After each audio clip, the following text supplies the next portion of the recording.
IPL league ಹಂತದ ಎಲ್ಲಾ ಪಂದ್ಯಗಳು ಕೊನೆಗೊಂಡಿದ್ದು ಇಂದು ಚಂಡೀಗಢದ ಮುಲ್ಲಾನ್ಪುರದಲ್ಲಿ ರಾಯಲ್ ಚಾಲೆಂಜರ್ಸ್ ಬೆಂಗಳೂರು ಮತ್ತು ಪಂಜಾಬ್ ಕಿಂಗ್ಸ್ ಮಧ್ಯ ಮೊದಲ ಕ್ವಾಲಿಫೈಯರ್ ಪಂದ್ಯ ನಡೆಯಲಿದೆ.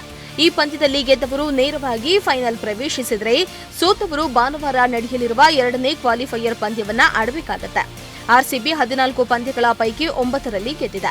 ಮಳೆಯಿಂದ ಬೆಂಗಳೂರಿನ ಪಂದ್ಯ ರದ್ದಾಗಿದ್ದರಿಂದ ಒಟ್ಟು 19 ಅಂಕ ಸಂಪಾದಿಸಿ ಎರಡನೇ ಸ್ಥಾನವನ್ನ ಪಡೆದುಕೊಂಡಿದೆ. ಪಂಜಾಬ್ ಸಹ 19 ಅಂಕ ಪಡೆದರೂ ನೆಟ್ ರನ್ ರೇಟ್ ಆಧಾರದಲ್ಲಿ ಮೊದಲ ಸ್ಥಾನವನ್ನ ಪಡೆದಿದೆ. ಈ ಬಾರಿ ಮೊದಲನೇ ಬಾರಿ ಉಭಯ ತಂಡಗಳು ಮುಖಾಮುಖಿಯಾಗ್ತಾ ಇವೆ. ಯಾವ ತಂಡ ಗೆಲ್ಲುತ್ತೆ ಅನ್ನೋದನ್ನ ಕಾದು ನೋಡಬೇಕಾಗಿದೆ. ಇಂಡಿಯನ್ ಪ್ರೀಮಿಯರ್ ಲೀಗ್ನ ಮೊದಲ ಕ್ವಾಲಿಫೈಯರ್ ಪಂದ್ಯಕ್ಕೆ ವೇದಿಕೆ ಸಿದ್ಧವಾಗಿದೆ. ಇಂದು ಆರ್ಸಿಬಿ ಹಾಗೂ ಪಂಜಾಬ್ ಕಿಂಗ್ಸ್ ಮುಖಾಮುಖಿಯಾಗ್ತಾ ಇವೆ. ಐಪಿಎಲ್ ಪುನರಾರಂಭದ ಬಳಿಕ ಆರ್ಸಿಬಿಯಲ್ಲಿ ಗಾಯದ ಸಮಸ್ಯೆ ಹೆಚ್ಚಾಗಿದೆ. ವೇಗಿ ಜೋಶ್ ಹೆಜಲ್ವುಡ್ ಫಿಟ್ ಆಗಿದ್ದು ಈ ಪಂದ್ಯದಲ್ಲಿ ಆಡುವ ಸಾಧ್ಯತೆ ಇದೆ. ಟೀಮ್ ಡೇವಿಡ್ ಗಾಯದಿಂದ ಚೇತರಿಸಿಕೊಳ್ಳದ ಕಾರಣ ಗೈರಾಗಲಿದ್ದಾರೆ ಎನ್ನಲಾಗ್ತಾ ಇದೆ. ನಾಯಕ ರಜತ್ ಪಟಿದಾರ್ ಗಾಯದ ಸಮಸ್ಯೆ ಜೊತೆಗೆ ಲಯದ ಸಮಸ್ಯೆ ಕೂಡ ಎದುರಿಸುತ್ತಿದ್ದಾರೆ. ಇನ್ನು ಶ್ರೇಯಸ್ ಅಯ್ಯರ್ ನೇತೃತ್ವದಲ್ಲಿ ಪಂಜಾಬ್ ಕಿಂಗ್ಸ್ ತಂಡ ಎಲ್ಲಾ ವಿಭಾಗದಲ್ಲಿಯೂ ಉತ್ತಮ ಪ್ರದರ್ಶನವನ್ನ ನೀಡುತ್ತಾ ಇದ್ದು ತವರಿನಲ್ಲಿ ಆರ್ಸಿಬಿಯನ್ನ ಮಣಿಸುವ ಲೆಕ್ಕಾಚಾರದಲ್ಲಿದೆ. ಆರ್ಸಿಬಿ ಮತ್ತು ಪಂಜಾಬ್ ಇಲ್ಲಿಯವರೆಗೆ ಟ್ರೋಫಿಯನ್ನ ಗೆದ್ದಿಲ್ಲ. ಆದರೆ ಇಲ್ಲಿಯವರೆಗೆ ಎರಡು ತಂಡಗಳು ಫೈನಲ್ ಅನ್ನ ಪ್ರವೇಶಿಸಿವೆ. ಇಂಡಿಯನ್ ಪ್ರೀಮಿಯರ್ ಲೀಗ್ ಸೀಸನ್ 18ರ ಲೀಗ್ ಹಂತದ ಪಂದ್ಯಗಳು ಮುಕ್ತಾಯದ ಬೆನ್ನಲ್ಲೇ ಲಕ್ನೋ ಸೂಪರ್ ಜೈಂಟ್ಸ್ ತಂಡದ ನಾಯಕ ರಿಷಬ್ ಪಂತ್ ದಂಡದ ಶಿಕ್ಷೆಗೆ ಒಳಗಾಗಿದ್ದಾರೆ. ಲಕ್ನೋದಲ್ಲಿ ನಡೆದ ರಾಯಲ್ ಚಾಲೆಂಜರ್ಸ್ ಬೆಂಗಳೂರು ವಿರುದ್ಧದ ಪಂದ್ಯದಲ್ಲಿ ಸ್ಲೋ ಓವರ್ ರೇಟ್ ತಪ್ಪು ಮಾಡಿದ್ದಕ್ಕಾಗಿ ಪಂತ್ಗೆ 30 ಲಕ್ಷ ರೂಪಾಯಿ ದಂಡವನ್ನ ವಿಧಿಸಲಾಗಿದೆ. ಇದಕ್ಕೂ ಮುನ್ನ 2 ಬಾರಿ ಸ್ಲೋ ಓವರ್ ರೇಟ್ ತಪ್ಪು ಮಾಡಿದ್ದ ಪಂತ್ ಇದೀಗ 3ನೇ ಬಾರಿ ಅದೇ ತಪ್ಪನ್ನ ಪುನರಾವರ್ತಿಸಿದ್ದು ದಂಡ ಪ್ರಮಾಣವನ್ನ 30 ಲಕ್ಷಕ್ಕೆ ಏರಿಸಲಾಗಿದೆ.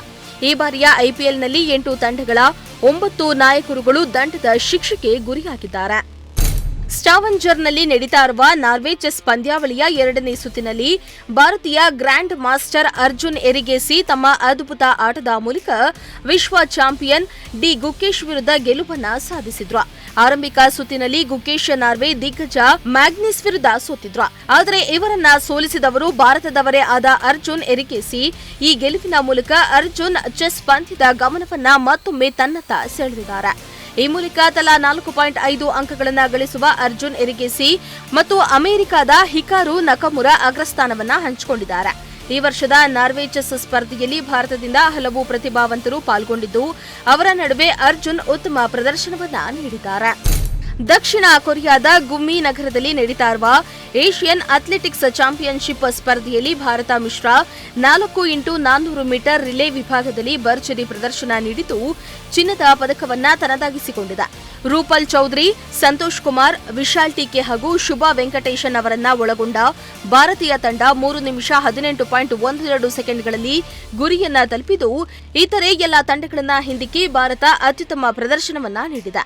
ಭಾರತ ಈ ಚಾಂಪಿಯನ್ಶಿಪ್ನಲ್ಲಿ ತನ್ನ ಒಟ್ಟು ಪದಕ ಸಂಖ್ಯೆ 8ಕ್ಕೆ ಏರಿಸಿಕೊಂಡಿದ್ದು ಇದರಲ್ಲಿ 4 ಬೆಳ್ಳಿ ಹಾಗೂ 1 ಕಂಚಿನ ಪದಕಗಳು ಸೇರಿವೆ.